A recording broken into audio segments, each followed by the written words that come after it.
Existen registros históricos de un pueblo llamado en crónicas pali los Bakis, los hijos de Baka, que en las crónicas chinas se llaman Xiongnu, una tribu nómada bárbara de origen incierto, quizás Mongolia, que irrumpió en el Punjab del siglo V de nuestra era como los heftalitas.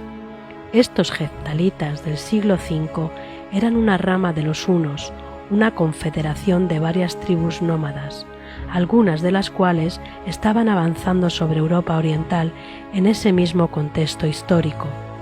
Sobre estos heftalitas que estaban en Persia y el Indostán no se sabe mucho sobre su repentina y absoluta desaparición. Hubo una guerra hacia mitad del siglo VI que puso en acción a las tropas de la alianza turco-persa del rey Khosrau en lo que pudo ser un posible genocidio heftalita, que situó el río Amu Daria y su antigua desembocadura en el mar Caspio como frontera de las dos superpotencias militares del momento. No se sabe cuántos heftalitas sobrevivieron y a dónde huyeron tras su holocausto en Persia e India, pero no pudieron ser pocos, pues era una comunidad importante, nómada, guerrera, mercenaria, con más que demostradas credenciales para la supervivencia en situaciones adversas. No pudieron quedarse en la zona sur persa, sino en el área turca, al norte de las fronteras políticas formadas a ambos lados del mar Caspio, al este por el río Amu Daria y al oeste por la cordillera del Cáucaso. Menos de un siglo después, en ese mismo contexto geográfico y con una estrecha relación lingüística e idiosincrática con el pueblo Xiongnu, hijos de Baka, aparece en la misma región del Cáucaso Norte, donde solo pudieron exiliarse los Xiongnu, un pueblo de repentina aparición, tan misteriosa como la desaparición de los heftalitas. Eran los jázaros. Estos jázaros seguían siendo un pueblo bárbaro, nómada, y vivían de la guerra de los otros y del comercio en la ruta de la seda. Religiosamente seguían los cultos típicos de su origen étnico, un chamanismo nómada en donde se integraban rituales de sacrificio sanguinario y brujería.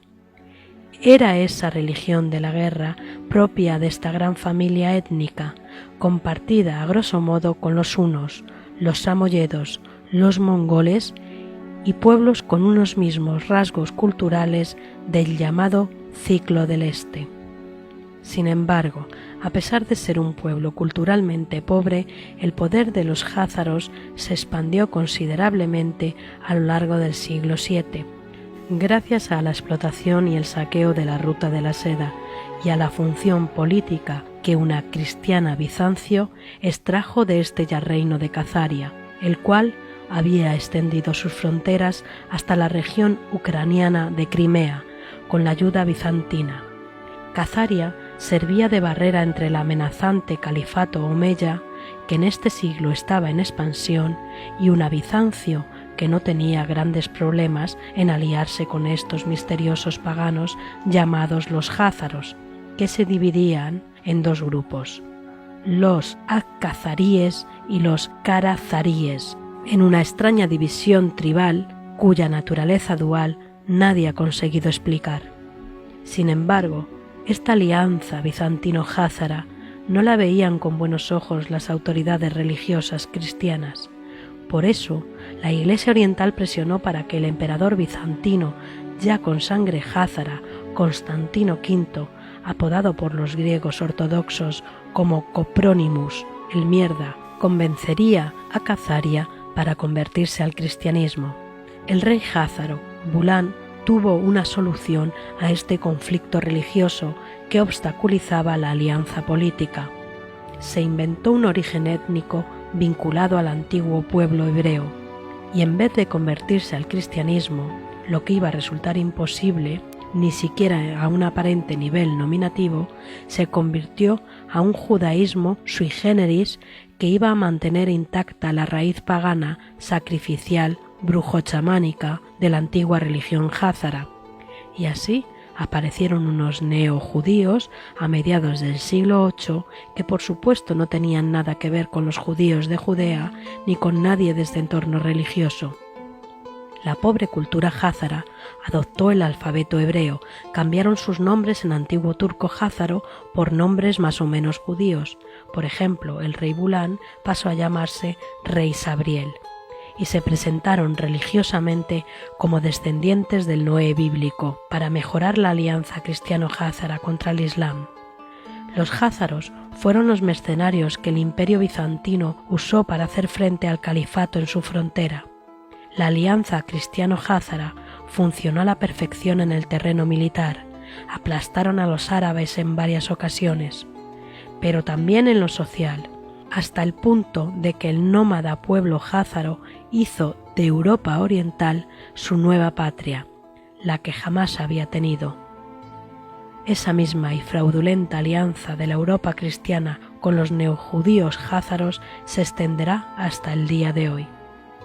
Ya con Khazaria desintegrada como Estado, los házaros neojudíos desarrollaron un nuevo fenómeno religioso en la Europa oriental, basado no tanto en la Torá, sino en un Talmud de formulación reciente y fraudulenta, y no tanto en el idioma hebreo, sino en una nueva lengua, el Yiddish, una lengua eslavo-germánica que adopta el alfabeto hebreo. Este neojudaísmo europeo se hace llamar Askenaz, y se convierte en la religión de una comunidad házara nómada que se adaptará como élite comercial en los reinos cristianos orientales primero y occidentales después. La influencia que los házaros alcanzan a tener en ciertos reinos europeos llega a incomodar a varios tronos. Esta expansión migratoria y social del pueblo házaro es advertida por ciertos gobernantes cristianos, como Luis II de Baviera en el siglo XIII, Luis I de Hungría en el siglo XIV y varios reyes de Francia, reinos germanos, Holanda, los reyes católicos en España en el siglo XV. Todos ellos emitieron leyes de expulsión de los neojudíos fuera de las fronteras de los respectivos reinos. En el siglo siguiente, el siglo XVI, prácticamente todos los estados aplican leyes parecidas para una comunidad extranjera ciertamente astuta, muy bien dotada para las ciencias políticas y que en unos pocos años manejarán todos los reinos europeos a su antojo e intereses. La cuestión judía había nacido en Europa y, como se puede comprobar, esta cuestión no tenía ningún trasfondo religioso a pesar del nombre. Este éxito definitivo de los neojudíos en su toma de poder europeo cristaliza en 1694 con la fundación del Banco de Inglaterra e inaugura un siglo con varias misiones políticas para los házaros neojudíos, basadas todas ellas en su movilidad internacional, sin un país propio como sede. Actuaban de forma metaestatal como prestamistas de diferentes reinos y reyes cristianos que ya se habían plegado a unos intereses que sentían como propios. Así, una dinastía de usureros askenazis afincada en Alemania, como los Bauer, conocidos después como los Rothschild, se sitúan a finales del siglo XVIII como agentes de confianza de los principales príncipes de Europa. La intromisión de los neojudíos no se queda en el plano político. Ellos saben desde su alianza con el Imperio bizantino que la Iglesia suponía ser su gran enemigo potencial, pues ella era consciente de la impostura y el auténtico origen y misión de estos mercenarios nómadas. Por ello, se inicia una campaña de destrucción eclesiástica y de infiltración en la institución católica, condensada en las agrupaciones masónicas del estratega político Adam Weishaupt.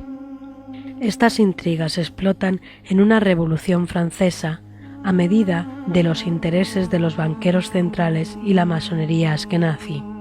Simultáneamente, el prestamista Nathan Meyer Rothschild se muda a Londres para 10 años después convertirse en el dueño y señor del Banco de Inglaterra.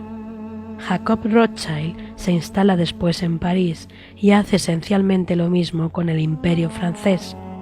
Al otro lado del Océano Atlántico se inicia una guerra con los independizados Estados Unidos de América, que culmina con la expansión del Imperio Rothschild bajo la forma de la fundación de la Reserva Federal Norteamericana.